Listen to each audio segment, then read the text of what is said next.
Okay. Oh, thank you. Hello, everyone, and thank you so much for joining us. We've registered 42, and it's beyond my comprehension. I just hope to get 2 or 3 people. And when Philippa told me 42, I'm like, oh, amazing. So thank you for being here. Thank you for making the time, giving up your summer supper after a long day on the summer's day. Thank you so much. I have to welcome 1 or 2 gentlemen as well, because we're talking emotions, and well done to the gentlemen for being here. I salute and honor all of you. I want to thank Philippa because I'm technically challenged.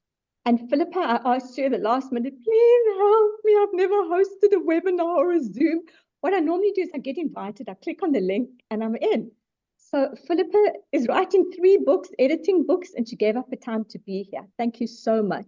And just to show a little bit of lightheartedness, I didn't register. We couldn't get me into the link beforehand. So yeah, that proves my point. I'm here. I haven't locked down the cats or locked them up. I'm hoping we're all animal lovers, so things just may go wild just now. So thank you. I want to talk about how we're going to use this hour and how we're going to use this time together. And then we can get started. Firstly, please bear with me. I really want to do just a quiet moment in honor of the cruelty in this world. Whether you want to say a prayer or just a quiet thought or whatever it is, just to honor the level of cruelty that has escalated in this world is unbelievable. So I'm going to start off with doing that. And then if people will bear with me, I really just want to spend a minute or 2 to talk about my beloved mother. I always honor her in February. It's her birthday month. And I always do something, I donate to charity or I do something where I can. So this is in honor of my mother. We'll talk about that in a moment. But what I'd like to cover today is I want to talk about the importance of debriefing, where we put all our emotions that we are going through after what happened, because that can be self-destructive. I've been asked to talk a little bit about compassion fatigue, and I will do that. I'm going to talk a little bit about post-traumatic stress, and I'm going to talk about burnout is big, and I'm going to talk about ways that we can deal with this ourselves, because we can't always get to be debriefed, because there was a lot of emotions going around. And I'm going to talk about Kubler-Ross's 5 stages of loss, and I'm going to use myself as an example, what happened and where to put these emotions. Okay. I want to talk for half an hour because honestly, I can talk the whole night, but I've got a clock here, I promise. I'll talk for half an hour and I want to hear from all of you. This is not about me, although I want to share the tips. I want to hear any questions, anything you're struggling with, anything you want to know in the chat box or put the camera on. I'd love to see some faces. And okay, so I'm going to get started. Can we spend just a few moments, not minutes, just a few seconds to think of the journey, of this horrendous journey of what's going on the death ship and on the cruelty. And I'll keep my mouth shut for a few minutes while we think of them and honor them.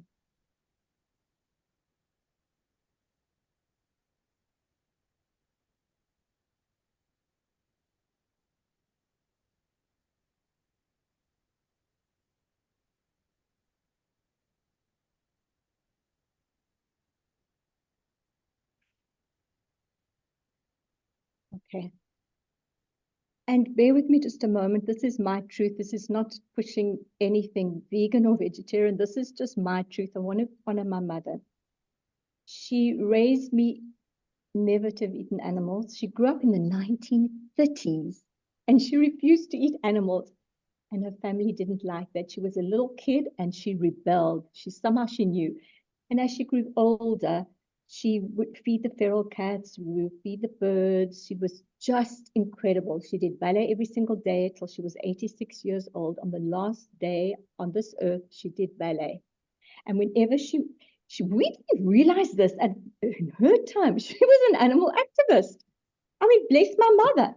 And at 86, when she'd go to Pick and Pay and she'd speak to people and she'd say, you know, and how they'd say, go, yeah, you know, then, you know, look at you. And she'd kick her leg and she'd say, Auntie Mara, teach us ballet, because she was a ballet teacher. And she'd kick her leg and they'd go, yo. And they'd say, how do you do it? And she'd go, no meat, no fish, no chicken, no eggs. The animals don't want to die. don't eat the animals. And I was always like, okay, I'm not with her. I'm not with her. So bless my mother. This is to honor her in heaven because you taught me about integrity and about where I am today. All right, let's get started. Right, now on a serious note, I want to talk about what happened to us when we heard this horrific news because I want to contain the emotions as best I can without having a debrief. We're going to talk about when I heard it. Any of you must, yeah, I don't know how to do PowerPoint. I'm half blind. And this is, can you all see this? This is my way. It's old fashioned, so bear with me. Okay, but on a serious note, when we heard about this horrific stench and what's going on, and when we found out what it was, a lot of us would go into denial. I can't believe it. Are you kidding me? It's not that. It can't be. You know, the absolute horrific. It's impossible. It would, you know. And once you pass the denial, here's the important one. A lot of people are stuck on is the absolute anger. The I can't believe this. It's not. No, you know. I won't swear on here. But I've known in my head to talk about the stupid who can do this to animals, the anger. I'm going to come back to the anger because this is the destructive one as well. And then comes bargaining. The bargaining is always if this, then that. Okay. So the bargaining, if we can get SPCA, if we can get them to stop, if we can offload them, if we can feed them, if this, then we can stop it. And then that doesn't happen. Then we move to depression. I'm helpless. I can't do anything. What am I going to do? And I won't say acceptance because none of us here, I think, accept this, but it's in hopeless. But what is interesting in this, it can go from depression back up to anger, back down to depression.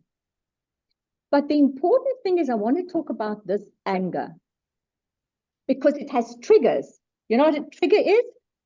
When I'm so angry, this is happening on the ship. I'm furious. And then the stupid idiot neighbors and the dog bark and the stupid people who dump their animals and the whole thing, everything just becomes too much. It triggers down all the loss and the hecticness for me. For me, I'm talking about. And then I've got to watch myself because I've also got a bit of burnout, which I'll talk about.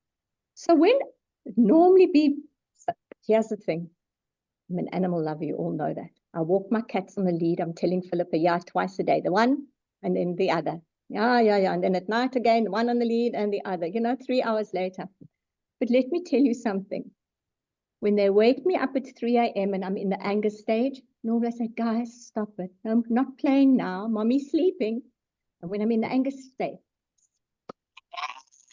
and then I know I'm losing it. When I'm driving and a little bit of road rage and the guy in front of me, oh yeah. So the anger stage is very unhealthy for us. And what happens in the anger stage? Here's my beautiful slides. I don't know if you can see this. But what happens in the anger stage? When we are so cross and we lose our temper, the body gets ready to fight or flight. Oh, the adrenaline starts pumping. We're hectic. Stop it at 3 a.m. And the body's got to come down to normal. And then I lose it again for whatever other reason, and the body goes up into fight or flight. And then it's got to normalize.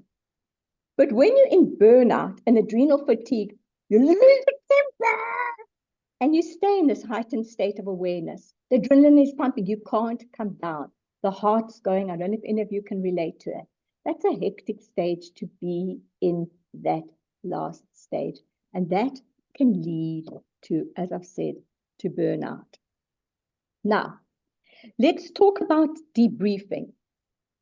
People use this word way too loosely. I use it with a friend. Oh, we went through something. Let's just debrief how it went. And in organizations, and I did something on Cape Talk, it was called Debriefing for 2023. Wonderful. In organizations and in the biggest sense of the word, what did I learn? What will we never do again? That is a superficial debrief. Okay. But if we are debriefing from a traumatic incident, and I'm talking about the flashbacks I get to seeing those animals, I'm talking about that flashback to all the other horrific things I've seen on Facebook. When that starts happening, we need to have a proper trauma debriefing. Now, that means we talk through our thoughts, our feelings, and our actions. And I've done this. I was on call for Mediclinic to do trauma debriefing until the day I walked out, and that's another day. Walked out way too much. I walked out, and let me just tell you on a nice and on a fun note, because this is a heavy topic. I walked out when a lady had knocked down and killed someone because she was speeding and drinking. And I had to trauma debrief her. And all I could think of, and I didn't know integrity at the time, all I could think of, you stupid woman, you've just killed someone and they're never going to get home to their family. I made sure she was okay. I contained it. I made sure. And I walked out and I said to Mediclinic, take my name off the wall. I'm not coming back. Because the thoughts weren't aligned. And that was the beginning. I'm going to flash you all now. It was the beginning of my integrity journey. But okay, on a lighter note, to debrief someone is hectic. You have to talk about your thoughts. What did you think? Now, I worked in the burns unit. When you talk about what did you think, and you have to say to them, what did you think? I thought we were going to burn. Okay. I went to the door. No. What did you think? Well, I felt, no. What did you think? It's a hectic process. You keep the person thinking in the think stage all the time. And then you ask them, what did you feel? I felt I was going to die. I felt alone. I felt sad. And then I thought, no, what did you feel? This is a proper debrief on every level. And the reason why we do this is that it's almost like pushing the client to go through the whole thing within 72 hours so they don't have any post-traumatic stress, which I'll talk a bit more about. Then you talk about what did you do? I went to the door. I opened it. I got my children out. And then I thought, no, what did you do? It's a hectic. That is a proper debriefing session.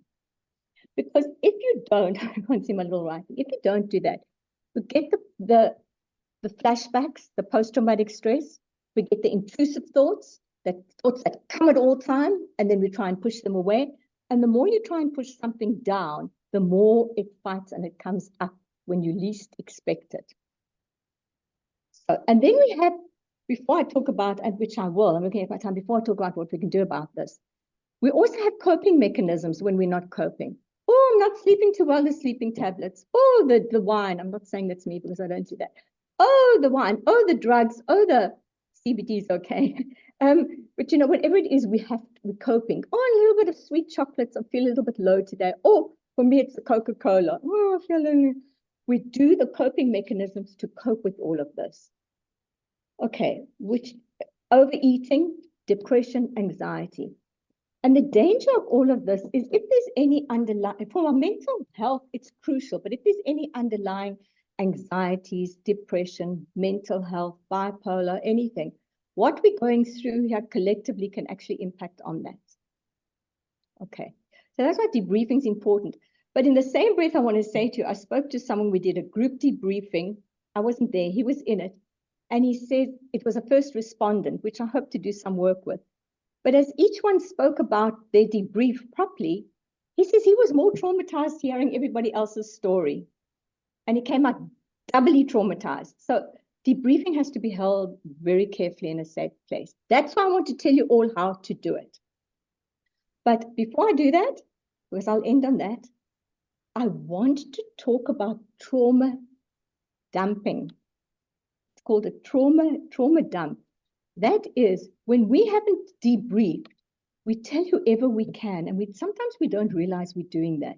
We tell them, you know what happened to me? You know, I'm speaking over, whatever it is, we dump on a person that is not necessarily ready to receive it. And we're only doing that because we can't process it. So I'm saying on camera, I had an ex-business partner stole everything recently. The police case, I won't talk about it. But I spoke to, you know what happened to me? Oh, and I didn't even realize I'm telling, no one debriefed me and I didn't debrief myself. You know what happened to me? You know what happened to me? So we've got to be very, very careful of who we tell. Because then we dump that onto someone and they, So yesterday, oh, he may watch this, I'm careful what I say. So someone told me 3 hectic things about animals. I'm not going to repeat it. But I swear to you, I couldn't sleep. I had to sit down and say, Charissa, you and your big mouth, you do exactly what you're going to tell the people to do tonight. So, okay. Moving on. Please remember if there are any questions, I would love to answer them. I want to talk about compassion fatigue because I don't know if there are people in rescue here.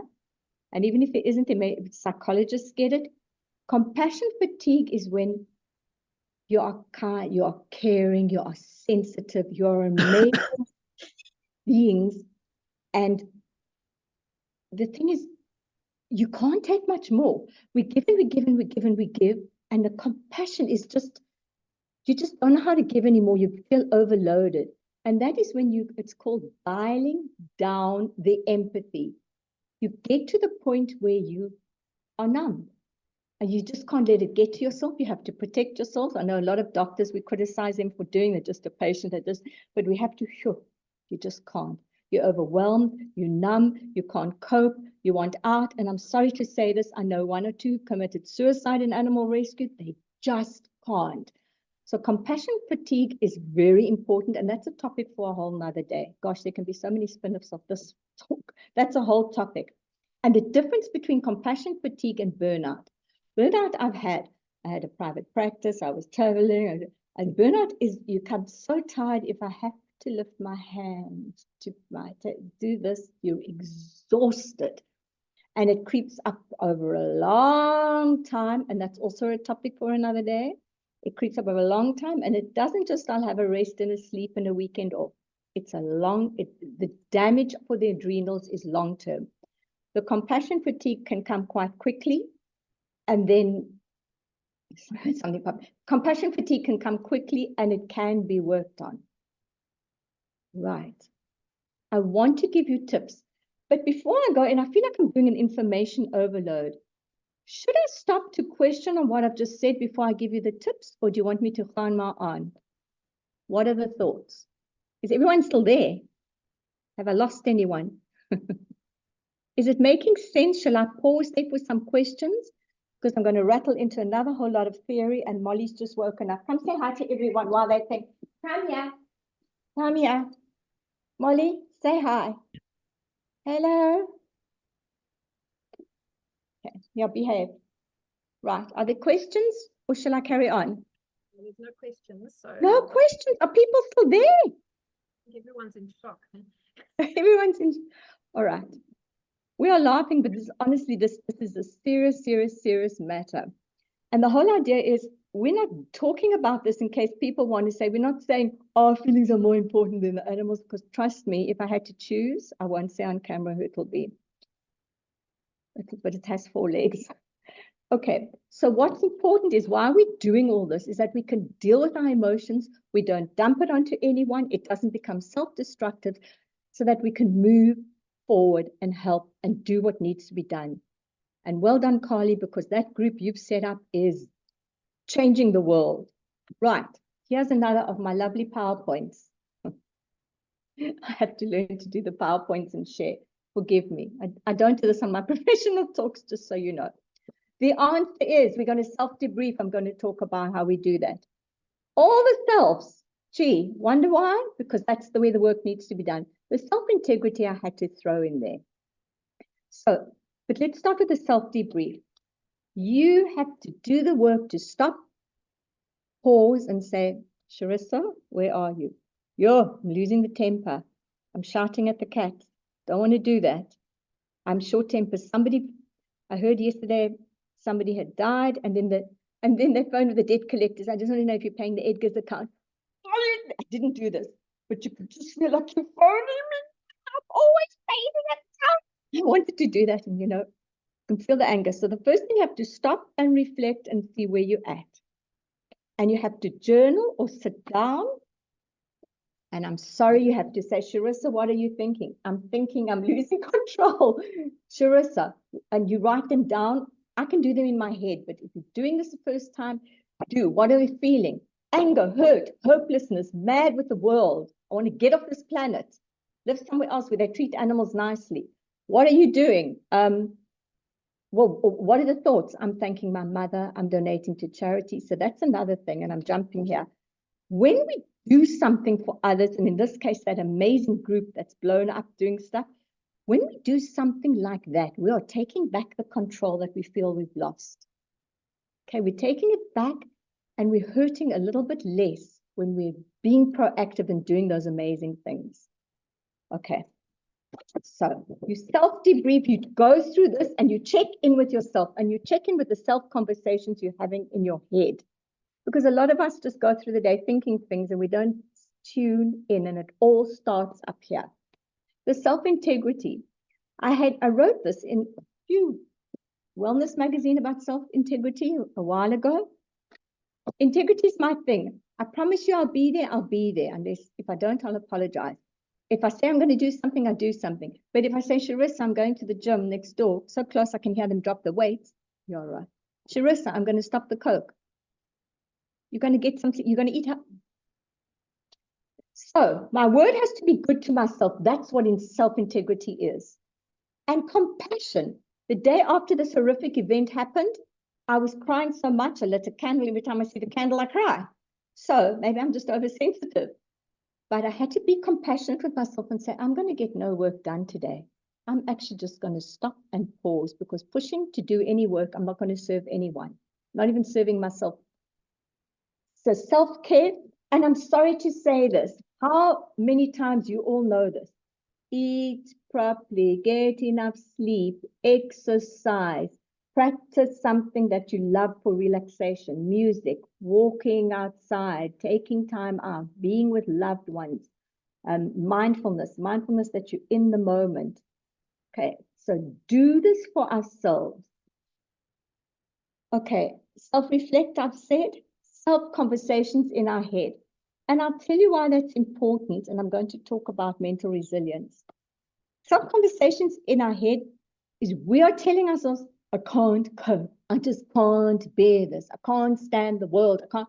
We have to change what we are thinking, because I'll come back to the same thing. And I talk about this when we talk about self-empowerment. I think I'm inadequate. I start feeling inadequate. And then I act and behave like that, because that's what my thoughts are connected to my feelings. So we've got to start with the thought. I hope that makes sense. We've got to start with the thought. It all starts up here, because every thought that you think, the body reacts. Every thought that you think has an impact on the body. And we've got to do a body tuning as well. When all of this happened, my shoulders were up here. I didn't know why I had a stiff neck. I think I was holding all the tension here. And I was breathing from up here. We've got to tune into what the mind's doing and what the body is doing. Okay. So I'm going to talk a little bit, running out of time, I'm going to talk a little bit about mental resilience and self-empowerment. Everybody talks about mental resilience. We've got to be so mentally strong. We've got to be resilient, life's ups and downs. But no one tells you again, and this is my message today, no one tells you it starts up here. It starts here with a thought. When my mom died, I thought I'm going to go join her in heaven. But it starts with a thought. What are you thinking? You're needing help. What are you doing? How can you be stronger? This is temporary. How do I go? Whatever it is, it starts up here for mental wellness. Everything starts up here. And I can't emphasize that enough. And mental resilience is a topic for another day. Right. I want to go back to self-empowerment, two more minutes, and then I have finished. Einstein used between 10 and 13% of his brain power. Do you know what the rest of us is sitting on? I stand to be corrected, possibly 2. If we're brilliant, maybe 3% of our mind. So we've got to start working on our mind to heal ourselves. You're stronger than you think you are, by the way. And coming back to the thought, I'm nearly finished. Internal locus of control is what can I do about it? This has happened to the world, to the animals. What can I do? And the external locus of control blames the world, blames God, blames the universe, blames everyone, but doesn't look on the internal locus. What can I do? So we've got to start looking at that. Molly. Okay. Last thing, So this is a very quick self-empowerment workshop. This is the majority of my PowerPoint. Can you see it, Philippa? Why is it skewed? Okay. The majority of people, we answer 80% is what happens to us and 20% is our attitude. You know that this is wrong, huh? It's got to be the other way around. 20% is what happens to us and 80% is our mind that can deal with it. Can you hear? She walks around crying like this because she's attention seeking. Sorry. Wow. Right, on the last thought. Now, Molly, I've lost my thought. I want to end on a quote. Firstly, you are stronger than you think you are. And psychologically, remember this. When you do something proactive, like all your amazing people are doing on that group, when you do something proactive, it hurts a little bit less.